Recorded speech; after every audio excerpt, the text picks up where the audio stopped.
The balloon went up out of my son's hand at the worst possible second, and I have spent every day since trying to explain to people who weren't there how a thing that light, that silly, that cheap, could very nearly have killed him. It was red, a fat, glossy helium heart on a curl of white ribbon, the kind they sell from a cart for more than they are worth, and Tobias had begged for it the whole walk down from the square. He was 4. He held the ribbon the way 4-year-olds hold everything that matters to them, which is to say loosely, with total confidence, certain that the world has agreed to let him keep it. I should have tied it to his wrist. The woman at the cart had even offered a little loop of ribbon to slip over his hand, and I had said no. He's got it. He's a big boy, and Tobias had beamed up at me as if I had handed him the whole bright morning. He let go to point at the horses. That is the part I keep coming back to. He did not lose it. He let it go on purpose, both arms flung up, because down the marching route, under the high stone face of the old gate, the mounted men were coming. Black horses, enormous and gleaming, their hooves striking the road in a rhythm you could feel in your chest, and on their backs the riders sat like something carved, scarlet and gold, tall black helms with white plumes, white gloves on the reins, perfectly, impossibly still. Tobias had never seen anything so big and so alive moving toward him in his life. He let go to clap, and to point, and the red heart slipped its mooring and shot up over the heads of the crowd. I grabbed for the ribbon and caught air. A dozen people gasped the small social gasp you give for a child's lost balloon. Oh no, the poor thing, and a few heads tipped back to watch it climb. Tobias's face crumpled into the long inhale before a wail. I had already half decided this was the morning's tragedy. A lost balloon, a good cry, a promise of another one. I was wrong about which tragedy I was watching. The wind off the river took the balloon sideways. It did not climb politely up and away. It dropped, caught a gust between the buildings, and skated down the face of the crowd at the height of a man's head, the white ribbon snapping behind it like a whip, straight into the path of the lead horse. I want to be precise about how fast this was, because afterward everyone wanted to make it slow, to give themselves time in the telling to have done something. There was no time. The balloon crossed the road in less than a second. The lead horse, the biggest of them, a black the size of a small car, with a rider sitting that scarlet stillness on his back, saw a red thing fly at its eye out of nowhere, low and fast and snapping, and it did the oldest thing a horse knows how to do. It came up. Not a little. The front hooves left the road and the whole vast body reared, and for one frozen instant the animal stood against the gray sky like a monument deciding to fall, and I understood with my whole body, the way you understand a thing before your mind has the words, that when it came down it was going to come down forward, toward the rope, toward the crowd, toward the front edge of the crowd, where a 4-year-old boy had just let go of a balloon and was standing alone in the half-step of space I had let open between us when I lunged for the ribbon. Toward Tobias. People scream in a particular way when it is real. I had never heard it before that morning, and I have heard it in my sleep many times since. Not a horror movie scream, not theatrical, just a raw involuntary sound torn out of 100 throats at once, the sound of a crowd that has all seen the same thing 1/2 second before it happens. The rope barrier was a joke, a waist-high line of red cord on little posts, the kind of thing that organizes a queue, not the kind of thing that stops 1,000 pounds of falling horse. Tobias was a stride and a half from it. I was a body's length behind him with my hand still out for a ribbon that was gone, and I knew, with a clarity that has never entirely left me, that I was not going to reach him in time. The rider reached him first. I did not see how. That is the truth, and I have stopped apologizing for it. People who watch the footage afterward, frame by careful frame, can tell you exactly what the man did and in what order, and I have watched it too, dozens of times, trying to put my own eyes back into a moment my own eyes refused to hold. But standing there, with my son astride from the hooves, I did not see a sequence of decisions. I saw the still scarlet figure on the rearing horse become, between one heartbeat and the next, a man. He was already off the rope side of the saddle before the horse's hooves came down. Not thrown, placed. He came off the high side of a rearing animal, the way you would step off a stair you had walked 1,000 times, and his white-gloved hands never left the reins. And that is the thing the horse people keep telling me, is the part I should marvel at, that he kept his hands on the horse the whole way down, that he did not abandon the animal to save himself, that he was solving two problems at once with a calm that none of the rest of us in that crowd possessed about even one. He put himself between the horse and my son. That is the whole story, if you want it in one sentence. A man in a red coat, who was not allowed to move, who had stood a stillness so total that my boy had pointed at him the way you point at a statue, put his own body in the space the hooves were about to fill, with a child behind his boots and a panicking horse in front of his hands, and he held. I am going to tell you the rest slowly, because I have learned that the rest matters as much as that first impossible second, and because the men who do this for a living do not think the first second is the remarkable part at all. They think the remarkable part came after. But first you have to understand the horse. I did not that morning. I thought a spooked horse was simply a frightened animal that would, given a moment, calm down. I have since had it explained to me by people who love horses more than I love most people, and what they told me changed how I understand what that man did. A horse that size, that bred, that trained, is not a pet. It is half a ton of muscle running on an instinct older than cities, and the instinct says that a red thing that flies at your face is a predator, and the only vote that instinct allows is run or strike. The training does not remove that instinct. The training builds a thin, disciplined floor over the top of it, and the rider's job, every second of every parade, is to stand on that floor with the horse so the horse does not fall through it. When the balloon hit, the floor broke. The horse was, for those few seconds, an animal again, and an animal that frightened is not deciding to be dangerous. It is simply large and afraid and surrounded. The rider knew all of that in a way I can only describe secondhand, and he stepped down into the broken floor with the animal, on foot now, no height advantage, his back to a 4-year-old, his face to a rearing horse, and the first thing he did, I have watched this on the footage 100 times, the first thing he did was not pull. A man who panicked would have hauled down on the reins with everything he had. The horse people wince when they describe what that does. You fight a frightened horse's head and you give it a wall to fight against, and it fights harder and it rears higher, and now you have made the thing you feared. He did not pull. He gave with the reins as the horse went up, his arms following the great head skyward so there was nothing to fight. And at the same time, this is the part nobody who wasn't trained would think of.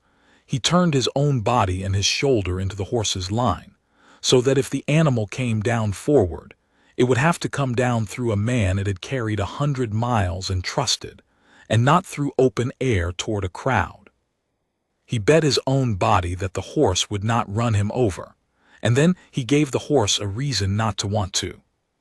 I heard his voice before I understood it was a voice. It did not sound like a command. I had braced, somewhere in the chaos, for a shout, the kind of bark you expect from a uniform. Instead, under the crowd's scream, low and level and absolutely without fear, came a single long sound, almost tuneless, the kind of sound you make to a baby who has woken in the dark. Easy. Easy. Over and over on one note, a sound with no edges on it for the animal to catch. And his white glove, the one not on the rein, came flat and slow against the side of the horse's neck. Not a slap, not a grab. A long, firm stroke down the great trembling muscle. The touch of a hand that had touched that exact neck 10,000 times and was telling it, with the only language a horse believes, the language of weight and pressure and an unhurried hand. I am here. The thing that scared you is gone. I am still here. The hooves came down. They came down where his shoulder had told them to come down, short, hard on the road, a foot from his own boots and a full stride short of the rope, and the impact went up through the cobbles and into my knees, and a fine spray of grit kicked over the front of the crowd, and somewhere a woman was sobbing the word no over and over as though the word could reach back 2 seconds and unmake the morning. But the horse was down, on 4 feet, shaking like something in a high wind, its eyes white-ringed and rolling, its breath blowing out in great frightened gusts that fogged in the cool air, but down, and not moving forward, because the man at its neck had given it nowhere it wanted to go more than the patch of road under that low, level, tuneless voice. And my son was behind his boots. I need to tell you about Tobias in that second because it is the image I will carry to my grave. He had not run. 4-year-olds do not run from horses. They have not yet learned that horses are anything to run from. He was standing exactly where he had let go of the balloon, both arms still half raised, his face turned up, and he was not screaming. The whole crowd was screaming and my boy was silent, because directly in front of him, filling his entire sky, was the back of a man in the most beautiful red coat he had ever seen, and beyond the man a horse the size of his whole imagination, and Tobias, God help me, Tobias thought it was for him. He thought the soldier had come down off the horse to show him the horse. He was 4. He did not know he was astride from being killed. He thought it was the best morning of his life. I reached the rope. A steward had his arm out to stop me. There is always a steward, always an arm, always a rule for the second after the rule has already failed. And I went through him the way the horse might have gone through the rope, not violently, just unstoppably, apparent in the half-second after the worst thing did not happen, and I had my hands on the cord and my mouth open to scream my son's name when the man's voice changed. It did not get louder. It got, if anything, quieter, but it stopped being for the horse. "Don't run to him," he said. He did not turn around. He could not turn around. His hands and his weight and his whole attention were still pinned to half a ton of trembling animal that was one wrong sound away from going up again. But he had heard me hit the rope. He had heard, in the particular thrash of a parent at a barrier, exactly what I was about to do, and he stopped me with 4 words spoken without turning his head, in the same low, level, unhurried voice he had been pouring into the horse, because the horse could still hear me too. "Don't run to him," he said. "If you run, the horse runs. Walk slow," to my voice. I want to tell you that I understood at once and obeyed at once, that I am the kind of parent who can hold a panic in 2 hands and set it down because a stranger asked me to. I am not. Every cell in my body was a single screaming animal that wanted my son in my arms that instant, and the rope was already half down under my weight, and the only thing in the whole world that stopped me was that the voice telling me to slow down was the same voice that had just put a rearing horse back on the ground, and some part of me, the part that survives, recognized that this man knew something I did not, and that my son's life was, for the next 10 seconds, in his accounting and not mine. So I let go of the rope, I stepped over it instead of through it, and I walked. It was the longest walk of my life, and it covered perhaps 15 feet. I walked toward the back of that red coat with my hands open and my breath held, the way you walk on ice you are not sure of, and behind me the crowd had gone from screaming to a kind of held, communal whimper, 1,000 people understanding at the same moment that the danger was not over, that the horse was down but not calm, and that the smallest wrong thing, a dropped phone, a child's wail, a parent's run, could send it up again with 2 of us now standing in the place where the hooves would fall. "Good," the man said, still not turning, his hand still moving its long, slow stroke down the horse's neck. "Keep coming, don't look at the horse. Look at me, talk to your boy, let him hear you, easy voice. Like mine." I had not known you could be coached through the saving of your own child by the man doing the saving, in real time, in a voice pitched for 2 species at once. But that is what he did. He talked to the horse and he talked to me in the same breath and the same tone, switching between us without a seam, because the horse could not be allowed to hear a single sharp sound, and neither, I understood now, could my son. "Toby," I said. My voice came out wrong, thin and shaking, and I heard the man's shoulders register it, the smallest flinch of warning, and I swallowed and tried again lower. "Toby, "Hello, my love, don't move. Stay just there. There's my big boy," the man said to Tobias, now the first words he had spoken to my son, and he said them in the gentlest voice I have ever heard come out of a person, a voice that did not match the iron of the situation at all, a voice you would use to wake a sleeping child for school. "Don't you move now, soldier. You're doing the bravest standing still I ever saw. You just keep doing it." And Tobias, my Tobias, who will not stand still for a photograph, who cannot stand still for the length of a song, stood still, because a soldier had called him a soldier.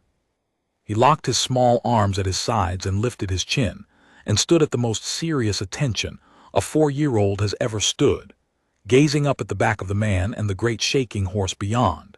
And I watched my son obey an order he would have died ignoring from me, and I understood the first thing about this man that I would spend months understanding more of.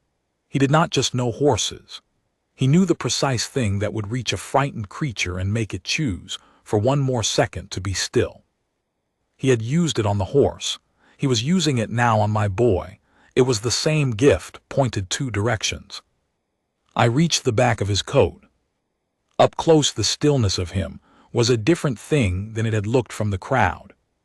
From the crowd he had looked like a statue that had briefly come alive. Up close I could see that he was not still at all. He was working, every muscle, with an effort that made the back of his neck stand out in cords above the high red collar, his boots planted and braced, his whole frame a held bridge between the horse's terror and my son's small body. The stillness was not the absence of motion. It was the most violent motion in the square, all of it turned inward, all of it spent holding a thing in place that wanted with all its half-ton heart to bolt. "He's right behind me," the man said, and I realized he meant Tobias, that he had been tracking my son's exact position the entire time with some sense in the back of his head, while his eyes never left the horse. "Don't reach past me. Don't reach across the horse's line. Come around my offside, your left, away from the horse, and you take him low around the chest, and you do not lift him into the air. You keep him low. A small fast thing going up is what started this. You keep him low and you keep him slow. Can you do that?" "Yes," I said. "Say it like you mean it. The horse can hear you don't yet." "Yes," I said again, and this time it was true because his certainty had become mine, the way warmth passes from one hand to another. "Yes, low and slow. Around your left. Go." I went around his left side, my shoulder brushing the red wool of his coat, close enough to smell the leather and the horse and the cold morning on him, and I came into the small protected pocket of space behind his braced boots where my son stood at his impossible attention, and I went down on my knees on the cobbles, and I did not snatch. God knows I wanted to snatch. I wanted to grab my child and run a mile. But I had been told low and slow by a man I now trusted past all reason, and I put my arms around Tobias's chest from behind, the way you would gather something you did not want to wake, and I drew him back against me, down low, his small back to my chest, both of us kneeling in the shadow of the man and the horse. "I've got him," I said. "Don't move yet," the man said. "Stay low, stay there. Let me give the horse somewhere to go that isn't you." And here is where I learned that the saving of my son had been only the first half of what this man was doing, and not, in his own mind, the important half. Because the horse was still not safe. It was down, it was no longer rearing, but it stood with its legs braced and splayed and shaking, its great head fighting the slack rein in little upward jerks, its eyes still rolling white, its breath still coming in those huge frightened bellows, and I understood, kneeling there with my son finally in my arms, that we were not out of it. A horse like that, the people have since told me, can go up a second time worse than the first, can come down sideways, can wheel and kick, can bolt straight through the men trying to calm it. The man had bought us a pause. He had not yet bought us safety, and he could not simply hold the horse here forever in the middle of a screaming crowd, with the rest of the mounted line stalled and milling behind him, and their own horses catching the fear off this one like a fire catching from a fire.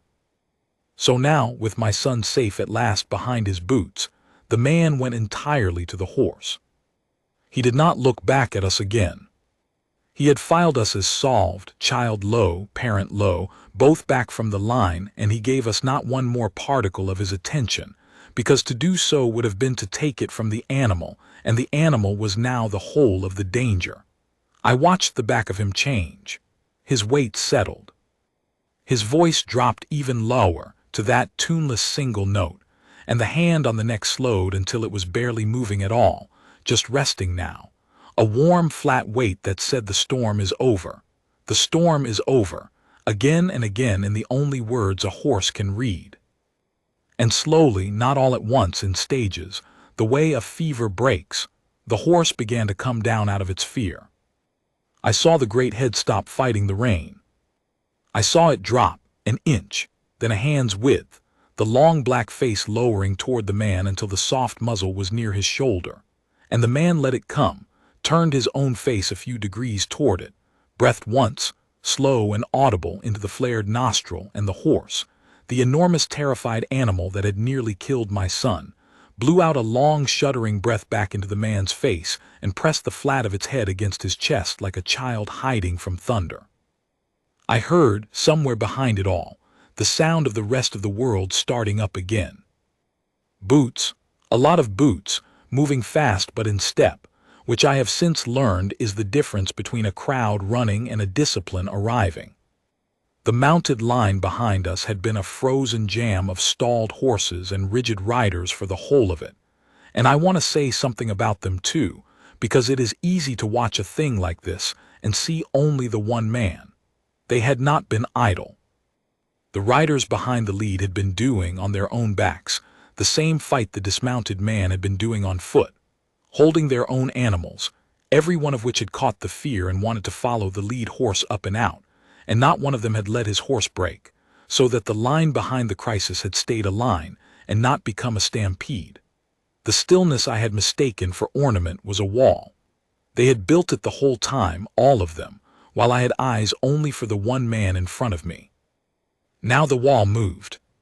2 men on foot, other guardsmen helmless, who must have come at a dead sprint from somewhere up the route, arrived at the lead horse's head from the offside, slow in the last few steps, hands already low and open, voices already pitched to that same tuneless ease, and the man who had saved my son handed them the horse the way you hand someone a sleeping baby, a careful transfer of weight and trust, his rein passing into another white glove without a single sharp motion, and only then. When the horse was held by 2 other men, and standing with its head down and its sides heaving but its feet still, did he straighten his back. And then there was the sergeant. I did not know he was the sergeant at the time. I knew only that an older man in the same scarlet, with more on his sleeve and a face like weathered stone, came through the stalled line at a walk, when everyone else was moving fast, the deliberate, unhurried walk of a man whose entire job in that moment was to be the one person in the square who was not in a hurry, and that the air changed around him. He took in the whole scene in one slow sweep. The down horse, the 2 men holding it, the front of the crowd peeled back from the rope, a parent and a small boy kneeling on the cobbles, and his own man standing straight at last with his coat scuffed, and his collar dark with sweat and a horse's foamed breath drying on the front of his tunic. "Trooper," the sergeant said, just that. But there was a whole sentence in the way he said it, and the trooper, I had a name now, or part of one, a rank and a coat, came to attention, and said something low I could not hear, a report, fast and flat and stripped of every feeling, the bare facts of the thing handed up the chain the way the rein had been handed across, and the sergeant listened to all of it without a flicker, and then did the thing that told me more about these men than anything else that morning. He looked at my son. He crossed to where we knelt, this stone-faced sergeant, and he went down on one knee in front of Tobias, not all the way down, just enough to bring his weathered face level with my boy's. And he studied him for a moment with an attention so complete that Tobias, who had begun at last to understand that something frightening had happened, and had begun the long shaking wind-up to tears, stopped, caught by the seriousness of being looked at by a man with that much gold on his coat. "Are you the soldier who held the line?" the sergeant asked him. Tobias, 4 years old, with grit on his knees and his lost balloon entirely forgotten, looked at the sergeant, looked up at the trooper still standing at attention above us, looked at the great horse with its head down, and made the decision that I think saved his sleep for the next year of his life. He nodded. "Then you stood your post under fire," the sergeant said, "and that is more than most men ever do. Well done."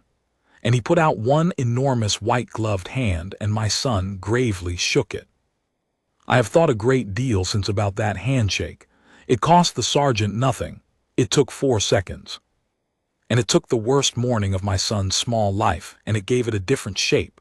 Not a thing that had been done to him, a horse that had nearly fallen on him, a terror he had been too young to even name, but a thing he had done, a post he had held, a moment in which a soldier had needed him to be brave, and he had been. Tobias does not remember being nearly killed by a horse. He genuinely does not. I have probed gently, the way you test a healing place, and there is nothing there. What Tobias remembers, what Tobias has told strangers about with shining eyes more times than I can count, is the morning he was a soldier and stood very still, and a sergeant shook his hand and said, "Well done." They built him that memory on purpose, those men, in the 4 seconds they had, out of the materials at hand, and I will never be able to thank them enough for it, because the truth is that I do remember, and there are nights it still finds me, and they spared my son that and gave him something he is proud of instead. Only then did the trooper look at me. He had not in the whole of it looked at me once. He had heard me, tracked me, spoken to me, coached me through the most important 15 feet I will ever walk, all without turning, all with his eyes pinned on the animal. Now, with the horse held and the boy safe and the report made, he turned his head, and I saw his face for the first time, and it was younger than I had expected. Not a young man, but younger than the voice had been. The voice had belonged to someone who had done this 100 times, and the face belonged to someone who was, I would learn, only 26, and who had simply been raised on the back of a horse before he was ever raised into a uniform. He was very pale, his jaw was tight, and his hands, now that they had nothing to hold, had begun, very slightly, to shake, which I understood, even in that moment, was the cost of all that stillness finally being paid, the fear he had not been allowed to feel for the horse, or for the boy arriving now, all at once in his hands like a bill come due. "Is he hurt?" the trooper asked me, 3 words. The first he had spoken that were only for me, and they were not about himself, or the horse, or what he had done. They were about my son. "No," I said, my own voice broke on it. "No, he's not hurt. He's not hurt because of you." The trooper looked at Tobias for a moment longer, at my boy grinning up at him now with the bottomless adoration of a 4-year-old for the man who showed him a horse, and something moved across that pale young face that he did not let stay, a flicker, quickly disciplined, the look of a man putting a thing away to deal with later, in private, where it belonged. "Good," he said, the same word he had given to my son. The same word I would later realize, that these men give to a thing done right, the highest word in their economy, spent the same on a horse calmed and a boy unhurt and a parent who finally walked slow when she was told. "Good. Then we're all right." They led the horse away down a side lane, the 2 foot guards on either side of its head, and the trooper walking at its shoulder with one hand resting flat on its neck, never breaking contact, because the horse had decided he was the safe thing in the world, and to take that away too soon would have been one cruelty too many for a creature that had already had a hard morning. I watched them go. The crowd behind me had begun to do what crowds do after, to breathe, to talk, to weep a little, to film the empty road as if it could give back what had just left it. A few people were clapping, uncertainly, the way you applaud a thing you do not have any other way to honor. The trooper did not look back at any of it. The applause was not, I think, a sound that meant anything to him. He had his hand on a frightened horse, and the horse was all he could hear. I knelt on the cobbles and held my son, and I shook for a long time. Here is what I learned in the weeks after, because I went looking. The way you go looking for the face of a person who has handed your whole life back to you across a rope barrier. I learned that there was footage. Of course there was footage. There is always footage now. 100 phones turned the right way at the wrong moment, and within a day the few clean seconds of it were everywhere. I learned to hate the footage a little because of what people did with it. The slow-motion version set to swelling music, the breathless captions, the arguments in the comments about whether the parents, which is to say, I, should be charged with something, should have tied the balloon to the wrist, should never have been near the front, all of it true and all of it useless and all of it written by people who were not there and did not have to walk those 15 feet. I learned that a thing can be the most private moment of your life and a public spectacle in the same morning, and that there is no court you can appeal to about that. But I also learned from the footage the things my own eyes had refused to hold. I learned that the whole of it, the rear, the dismount, the body put in the line, the hooves coming down a stride short of the rope, had taken, end to end, a little under 9 seconds. I had lived a year inside those 9 seconds. I learned that the trooper had come off the rearing horse on the side away from the crowd and crossed under its neck to reach the rope side, which the horse people tell me is a thing that should not be possible to do calmly, and is certainly not a thing you decide to do. It is a thing your body does because it has done 10,000 hours of the smaller version of it. And I learned, freezing the frame at the second the hooves came down, that he had not been looking at the horse in that instant at all. He had turned his head a few degrees just for that frame, and he had been looking back, past his own shoulder, checking the exact position of a 4-year-old boy, so that he would know, as he set his shoulder into the horse's line, precisely where the body was that he was making himself a wall for. He had been afraid for my son the whole time. You can see it in that one frame, on that one turn of the head. He had simply not been allowed to let the fear move his hands. I learned his name eventually, though I am not going to give it here, because the men who do this do not do it to be named, and the one time I was able to thank him in person, a brief, awkward, formal meeting arranged with great care by people in offices, in a quiet room with tea no one drank. He was visibly more uncomfortable with my gratitude than he had been with the horse. He stood the whole time. He called me ma'am. When I tried to tell him what he had done, he stopped me, gently, the same gentle voice, and he said a thing I have repeated to myself 1,000 times since. He said, I didn't do anything you wouldn't have done, ma'am. I just had the training for it and you didn't. That's the only difference. You'd have died for him on the spot. I watched you try. I just knew how to do it without dying. And then, because I was crying and he could see I needed it to be smaller than it was, the way he had made it smaller for Tobias, he told me about the horse. The horse's name, he said, was Saber, and Saber was 9 and a good horse, a steady horse, the steadiest in the troop, which was exactly why he had been on the front. He was not a nervous animal. He had stood through fireworks and gun salutes and crowds of 10,000. But no training on earth, the trooper said, fully covers the one thing the world has never tried before, and a red balloon dropping out of the sky straight at his eye at the height of his head was a thing Saber had simply never been shown, and a horse meets the thing it has never been shown with the oldest thing it knows. You can't train out the surprise, he said. You can only train in what to do after. He did everything right after. He came back to my hand. People keep calling him the dangerous animal in that square. He shook his head. He was the most frightened thing in it. Frightened isn't dangerous. Frightened just needs someone to be still for it. Frightened just needs someone to be still for it. I have turned that sentence over more times than I can count, because I think it is the whole of what I saw that morning, and I do not think it is only about horses. I had spent the entire crisis being the most useless thing in the square precisely because I was frightened and would not be still. I ran at the rope. I would have run at the horse. I would have done every loud, fast, lunging thing a frightened animal does, and every one of them would have gotten my son killed.